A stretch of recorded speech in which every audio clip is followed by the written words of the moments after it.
জানো তো, কিছুদিন আগেই না আমার জন্মদিন ছিল। আর এই বছর তো জন্মদিনটা সেভাবে সেলিব্রেট হয়নি।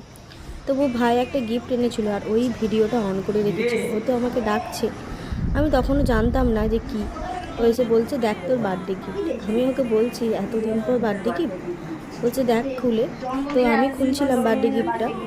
তোমরা হয়তো দেখে বুঝতেই পারছো, আমিও কিছুটা আন্দাজ করেছি এর মধ্যে ফটো ফ্রেম থাকবে বা কিছু। তো সেটাই ছিল, ফটো ফ্রেম খুলে দেখলাম। আর দেখার পর একটু ইমোশনাল হয়ে গেলাম। আসলে যে মানুষটাকে আমি সারা জীবন মিস করি, আমার বাবা। এআইয়ের যুগে না সেই মানুষটার ছবি ভাই বিয়ের ওই মুহূর্তটা এনে দিয়েছে, যেই সময়টাতে বাবাকে সব থেকে বেশি মিস করেছি। হয়তো আমার মতো অনেকেই যাদের বাবা নেই তারা বুঝতে পারবে যে ওই দিনটায় বাবাকে কতটা ওখানে মিস করা যায়। কিন্তু ছবিটা খুব সুন্দর ছিল।